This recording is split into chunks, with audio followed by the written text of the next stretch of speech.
آج کی اس ویڈیو میں آپ سب کے ساتھ ایسے 5 جاپنیز رولز کے بارے میں بات کرنے والی ہوں جس نے نہ صرف جاپانیوں کو فائدہ دیا بلکہ دنیا بھر کے لوگ ان اصولوں سے فائدہ اٹھا رہے ہیں, ان رولز کو اپنی لائف میں امپلیمنٹ کر کے کامیابیاں سمیٹ رہے ہیں.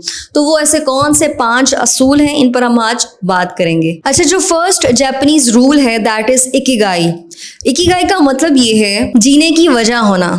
اس کا مطلب یہ ہے کہ ایک انسان کا زندگی میں مقصد ہونا چاہیے, جس مقصد کے تحت وہ اپنی زندگی کو جیے, اپنی زندگی کو بہترین انداز سے بسر کرے اور کامیاب کرے. آج جاپنیز اسی لیے کامیاب ہے کیونکہ وہ اپنے اسی اصول کی بنیاد پہ جو ہے اپنی زندگی گزارتے ہیں. اکیگائی کا مطلب یہ ہے کہ آپ کی زندگی میں جینے کی وجہ ہونی چاہیے, ایک مقصد ہونا چاہیے. یعنی جب آپ صبح اٹھیں تو آپ ایک موٹیویشن کے ساتھ اٹھیں, آپ انرجی کے ساتھ اٹھیں, آپ خوشی کے ساتھ اپنے گولز پہ کام کریں. اگر آپ کام کے لیے جا رہے ہیں تو خوشی سے جائیں. آپ کی زندگی میں پیشن ہونا چاہیے. اکیگائی جو پرنسپل ہے وہ یہ کہتا ہے کہ آپ کی زندگی کا جو مقصد ہونا چاہیے وہ اس طرح کا ہونا چاہیے, یعنی کہ جس کام کو کرنے میں آپ کو مزہ آتا ہے, آپ کو خوشی ملتی ہے, آپ اس کام میں آپ وہ کام بآسانی کر سکتے ہیں اور اس کام میں آپ پیسہ بھی کما سکتے ہیں اور لوگوں کو بھی اس سے ایک بہتر انفلوئنس کریٹ ہو سکتا ہے لوگوں کی زندگیوں میں, یا لوگوں کی زندگیوں میں فائدہ ہو سکتا ہے اس چیز کے ذریعے. یعنی کہ یہ 4 چیزیں آپ نے دیکھنی اپنے مقصد کو تلاش کرنے میں. جب آپ وہ مقصد تلاش کر لیں تو آپ اپنے مقصد کے تحت اس زندگی کو جئیں, کیونکہ بہت سے لوگ اپنی زندگی بس گزار رہے ہوتے ہیں, جیتے نہیں ہیں. صبح اٹھتے ہیں, کام پہ جاتے ہیں, پھر وہی ان کا ایک ریپیٹڈ پیٹرن چلتا ہے, جس سے یعنی کہ رات کو گھر آ جانا, سو جانا, پھر صبح اٹھ کے پھر وہی ایک روٹین.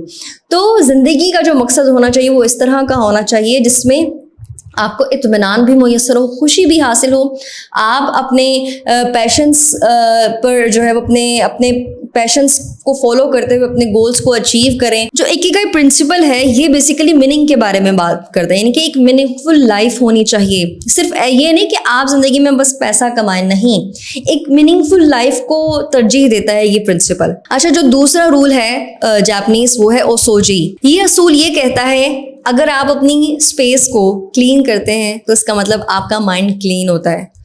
آپ اپنے ارد گرد کی سراؤنڈنگ میں جہاں پہ آپ بیٹھے ہوئے ہیں اگر وہ جگہ صاف ہے, آپ کی سراؤنڈنگ جو ہے وہ سمٹی ہوئی ہے, آرگنائزڈ ہے, ڈکلٹر ہے, تو اس کا مطلب آپ کا جو مائنڈ ہوتا ہے وہ ریلیکس ہوتا ہے, کام ہوتا ہے, آپ کی جو مینٹل انرجی ہوتی ہے وہ ڈرین نہیں ہوتی ہے. جاپنیز اس رول پہ یقین رکھتے ہیں کہ جب آپ کا روم کلین ہوتا ہے نا تو آپ کا مائنڈ کام ہوتا ہے.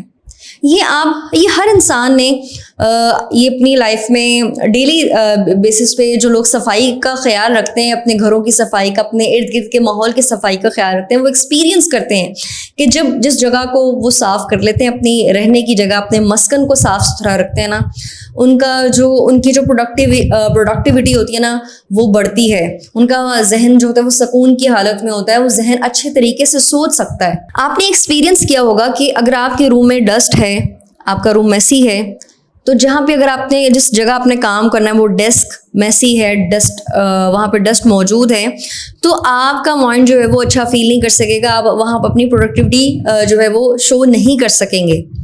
تو ضروری یہ ہے کہ آپ اس اصول کو اپنی لائف میں اپنائیں, اپنے ارد گرد کے ماحول کو صاف رکھیں. آپ جب بھی روم میں انٹر ہوں صرف 2 منٹ دیں اس جگہ کو, یا 1 منٹ دیں اس جگہ کو صاف کرنے میں, ٹھیک ہے. یعنی کہ ایک چھوٹا سا میں اپنی لائف میں ایک پرنسپل خود سے جو میں نے ایڈ کیا ہوا ہے کہ جب بھی میں اپنے روم میں انٹر ہوتی ہوں, ظاہر ہے دن کے مختلف حصے میں آپ روم میں انٹر ہوتے ہیں, روم سے باہر بھی جاتے ہیں, روم میں انٹر بھی, آپ روم میں انٹر ہو, اگر آپ کو کوئی میس نظر آئے تو آپ 1 منٹ دیں فٹافٹ اس میس کو, یا 1 منٹ بھی نہ دیں, کچھ سیکنڈ دیں, چیزیں اگر ڈس آرگنائز ہیں تو انہیں آرگنائز کر دیں. تو اپنی ڈیلی کی روٹین میں یا صرف 1 دفعہ ہی کر لیں, 10 منٹ دے دیں اور جو ہے وہ اپنی اسپیس کو کلین کر لیا کریں. اس سے آپ کے مائنڈ کو, آپ کی ذہنی صلاحیت نکھرے گی, آپ کا مائنڈ جو ہے وہ شارپ اور کام رہے گا. تھرڈ پرنسپل کی ہم بات کریں گے, دیٹ از کائزن پرنسپل, جو کہ یہ کہتا ہے کہ ڈیلی امپرومنٹس ہونی چاہیے, کنٹینیوس امپرومنٹس ہونی چاہیے ہماری لائف میں. یعنی کہ جو جاپانی لوگ ہیں وہ اس بات پہ یقین رکھتے ہیں کہ کامیابی اچانک نہیں آتی, اوور نائٹ نہیں آتی, یہ صدیوں کی ریاضت سے آتی ہے. یعنی کہ آپ نے روزانہ کی بنیاد پہ صرف آپ 1% امپروومنٹ کرنا شروع کر دیں گے نا اپنے مختلف ایریاز آف لائف میں, چاہے وہ کوئی اچھی ہیبٹس